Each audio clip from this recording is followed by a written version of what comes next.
엘람, 고대에 잊혀진 왕국. 고대 메소포타미아와 이란 고원의 교차점에 자리 잡았던 엘람은 단순히 한때 존재했던 문명이 아닙니다. 엘람은 수천 년 동안 지속되며 동서 문명을 잇는 가교 역할을 했고 인류 역사에서 잊혀진 보석과 같은 존재입니다. 오늘날까지도 고고학자와 역사학자들은 이 문명의 비밀을 풀기 위해 연구를 이어가고 있습니다.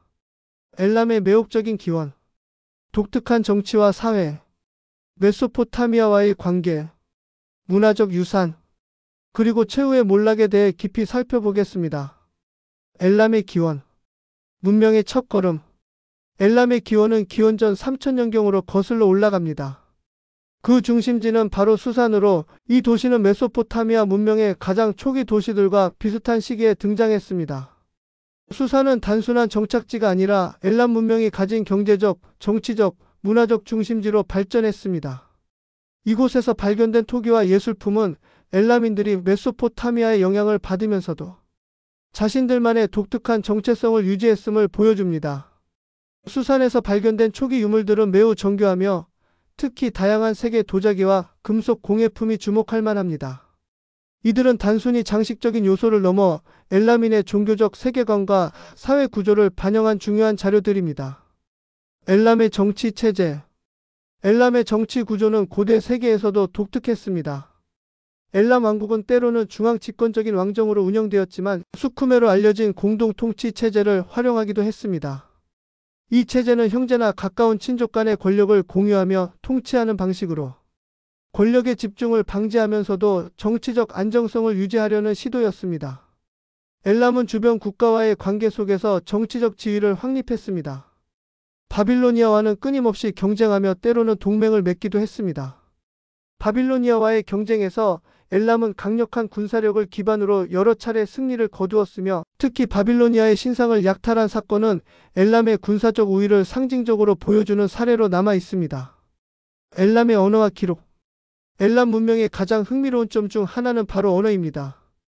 엘람인들은 자신들만의 독특한 언어를 사용했으며 이를 기록하기 위해 메소포타미아의 쐐기 문자를 변형하여 활용했습니다. 그러나 엘람어는 다른 고대 언어들과의 유사성이 적어 오늘날에도 해독이 어렵습니다. 엘람어는 세 가지 주요 단계로 구분됩니다. 초기 기록에서 사용된 고대 엘람어, 정치적 문서와 법전에서 주로 사용된 중기 엘람어, 페르시아 제국의 영향을 받은 시기에 사용된 후기 엘람어. 이 언어의 미스터리는 고대 엘람인의 세계관과 문화를 이해하는 데 있어 큰 장애물이기도 하지만 동시에 학자들에게 지속적인 탐구의 주제입니다. 엘람의 문화와 종교.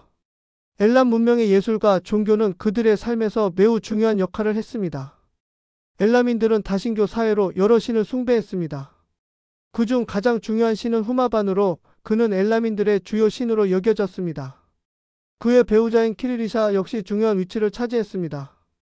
엘람의 종교는 종종 자연과 연결되어 있으며 신전은 단순히 예배 장소가 아니라 정치적 중심지로도 사용되었습니다. 엘람인들이 만든 신상 조각과 신전에 새겨진 부조는 엘람 사회의 종교적 헌신을 잘 보여줍니다. 또한 엘람의 건축물은 그 시대의 기술적 발전을 반영합니다. 수산 유적에서 발견된 대규모 신전과 궁전은 엘람인들의 뛰어난 건축 기술과 예술적 감각을 증명합니다. 특히 그들의 건축물에 사용된 유약 벽돌은 엘람 예술의 독창성을 잘 보여줍니다. 엘람과 메소포타미아. 엘람의 역사는 메소포타미아와의 상호작용으로 가득 차 있습니다. 엘람은 메소포타미아와의 무역을 통해 번영했으며 때로는 그들과 협력해 강력한 동맹을 맺기도 했습니다. 하지만 동시에 두 지역은 지속적인 경쟁 상태에 있었습니다. 엘람은 종종 바빌로니아와 아시리아의 침략 대상이 되었지만 그 과정에서 자신들만의 독립적인 정체성을 유지하려 노력했습니다. 이 갈등의 역사 속에서 엘람은 강력한 군사적 기술과 외교적 전략으로 버텨냈습니다. 엘람의 몰락과 유산. 기원전 7세기경 아시리아 제국의 침략은 엘람에게 치명적인 타격을 입혔습니다. 아시리아의 왕 아슈르바니팔은 엘람의 수도 수산을 파괴하고 그들의 문화와 기록을 약탈했습니다. 이로 인해 엘람은 역사 속으로 사라지기 시작했지만 그들의 유산은 페르시아 제국을 통해 이어졌습니다. 엘람어는 아케메네스 왕조의 공식 언어 중 하나로 사용되었으며 엘람의 행정 시스템은 페르시아 제국에서 채택되었습니다. 이로써 엘람은 단순히 멸망한 왕국이 아니라 인류 문명의 발전에 중요한 역할을 한 문명으로 자리매김했습니다. 엘람의 잃어버린 유산. 엘람은 오늘날에도 풀리지 않은 수많은 질문을 남기고 있습니다. 그들의 독특한 언어, 복잡한 사회 구조, 정교한 예술과 건축은 현대 학문과 고고학 연구의 중요한 주제입니다. 엘람은 단순히 과거의 문명이 아니라 현재와 미래를 이해하는 열쇠로 여겨지고 있습니다. 엘람의 이야기를 연구하며 우리는 인류가 어떻게 다양한 문화를 통해 서로 영향을 주고받았는지를 더 깊이 이해할 수 있습니다. 엘람은 그 자체로도 흥미롭지만 동시에 인류 전체의 이야기를 더 풍성하게 만드는 퍼즐 조각이기도 합니다.